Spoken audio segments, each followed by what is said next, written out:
Welcome to this fourth video in this series of how to future-proof yourself. We started with 4 weeks ago, the reflection video and the importance of creating some thinking time. The second video was how to raise your profile, and so people want to deal with you, and we also talked about professional responsibility in there, and do we demonstrate that on a regular basis, which is very important. Often a lot of people do struggle to talk positively about themselves and promote themselves and raise their own profile. Last week was about networking and the importance of networking, and we said it's not about the business card and just walking into a room, shaking people's hands and having uncomfortable conversations. It's about building a good relationships with people in the business, within your business, external to your business, and people you know that can help you and you can help them throughout the rest of your career. You could say it's just a big mentoring group, which is quite a nice way of putting it. And this final video is going to be about self-development. I'll talk about the notebook again. As ever, it's very important that we create that thinking time, as we talked about on the reflection video. And we'll talk about that a little bit again today in the back of the notebook to help your self-development and create that thinking time, because our markets are changing, and if we don't manage our own self-development, who's going to do it for us, which is obviously very important. So, there are the 4 videos. If you've missed the previous 3, please go and have a look. But let's crack on then with self-development. And as I said, if you don't look after yourself, who's going to do it for you? And as we've said before, we perhaps invest, because we're talking about January time, perhaps we've thought about, well, perhaps I need to start going to the gym, do a bit of fitness, perhaps watch what I eat, or perhaps I need to think about my savings and my investments, or perhaps having a bit of a clear out of the house. And having perhaps a fresh start with new rooms and things like that. But when do you actually sit down and think about your self-development? Because really, that's what's going to keep you employed for the rest of your working career. How you continue to develop your skills, your knowledge, your levels of expertise and your experiences. And that's really quite important. So let's think about the self-development. We're going to split it into 3 areas like we have with all of these videos. And the first area is to think about your skill set and your knowledge. The second area is going to be about experiences. Perhaps experiences you've gained, but also importantly, what new experiences you need to get. And the third part is actually being very effective. In other words, being really good at what you do. And that's very important. And how can you continue to do that? So the first thing I'd like you to think about is, what have you learned about yourself recently? Or perhaps as we're in January, thinking back to last year, what have you learned about yourself? What new things, what new challenges did you take on? What did you learn? And quite often people say, don't know, it's the same old, isn't it? Well, no. As human beings, we normally learn by having experiences. 365 days there are in a year. Obviously this year is going to be 366 because it's a leap year. We've got 1 extra day of learning, 1 extra day of having new experiences. And perhaps on a weekly basis we should be saying to ourselves, or every other week, what have I learnt about myself? So I actually do in my notebook have a page where I actually write down what I've learnt about myself recently and what do I need to learn. So last year I learnt how to write a book, which is a huge challenge for me. Setting up this YouTube site, huge challenge for me. Different aspects and different presentations I had to deliver. Huge experiences, and I learnt a lot last year.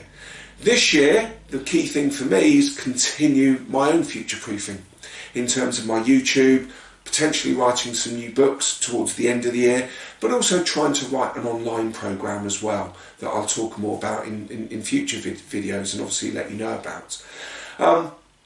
So I'm constantly thinking, what have I learned and what do I need to learn? Because I've got to keep 1 step ahead of the game. And if we've talked about in other videos, our markets are constantly changing.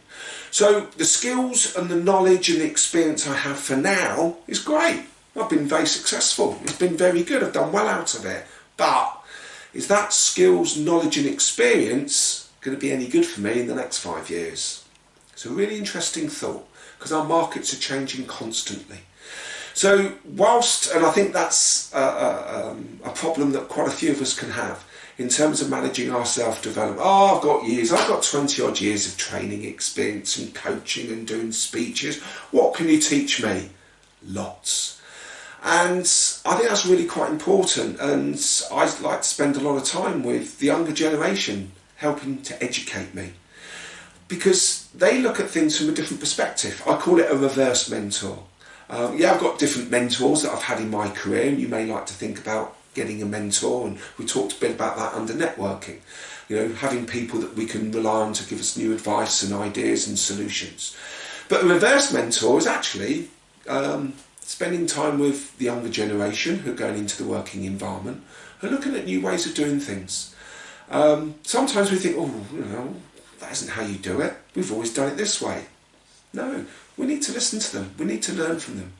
And as I said, my skills, experience and knowledge that I've had over the last 20, 25 years delivering training and coaching may not be relevant for the next few years. So what am I going to need?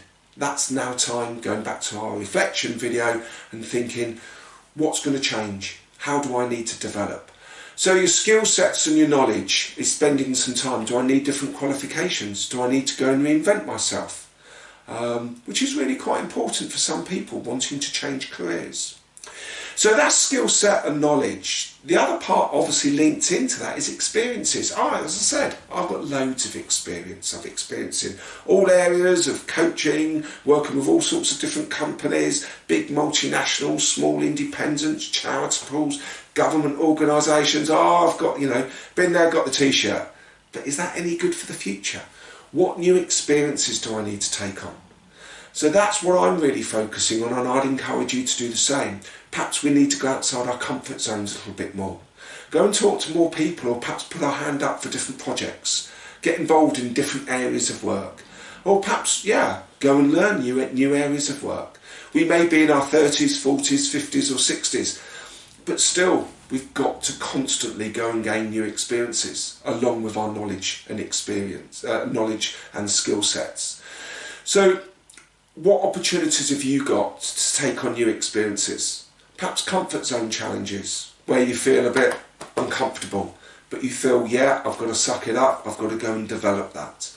Quite often, perhaps we're very technical in our areas of work, but how good are we at communicating that with others who are not so technical?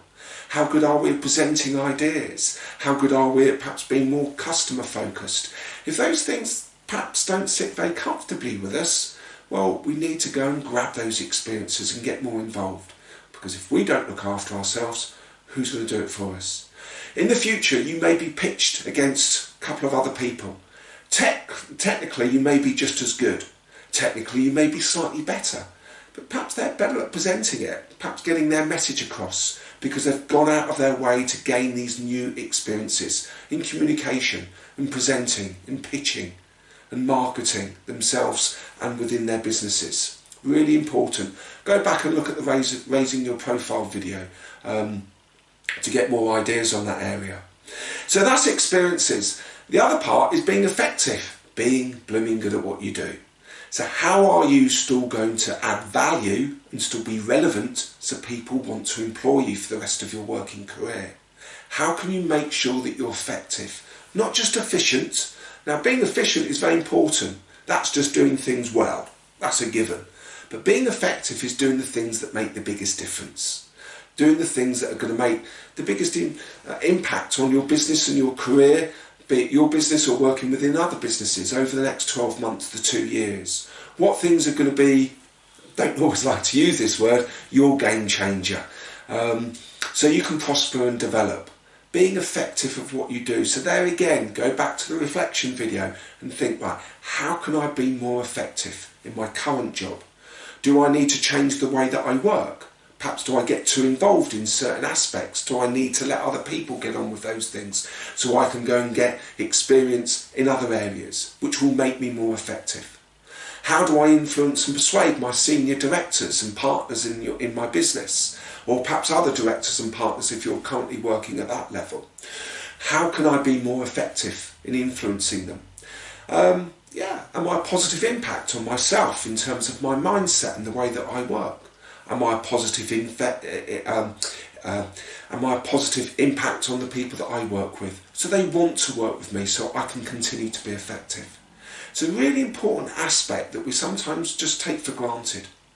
So please put those three areas together, and I've talked about on the reflection video that we often do that to our appraisals and PDRs. We think, oh, I wouldn't want to get involved in that, I hate going through that process.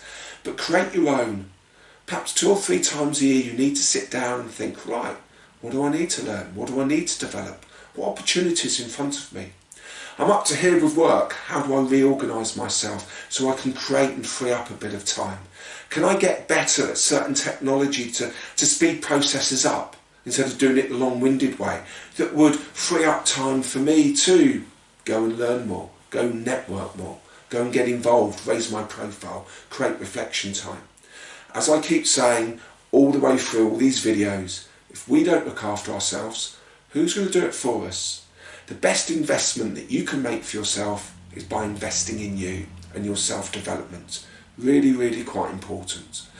So the 3 key areas of your self-development: thinking about your skill sets and your knowledge. Not what you've done in the past, that's great, but also what do you need in the future?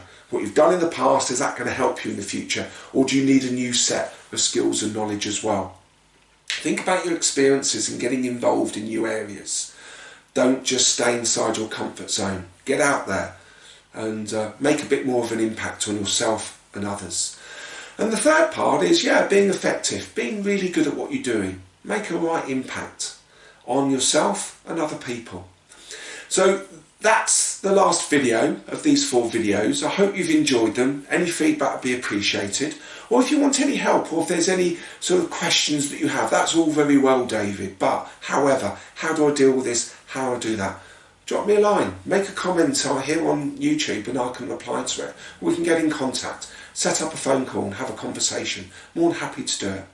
So please, if you've missed them, rewind, go back and have a look at last week's. There was networking. The week before that was raising your profile. And obviously we started off with the reflection video. Just creating that time for yourself. So please, if you've liked these, please like it here on YouTube. Subscribe if you haven't already.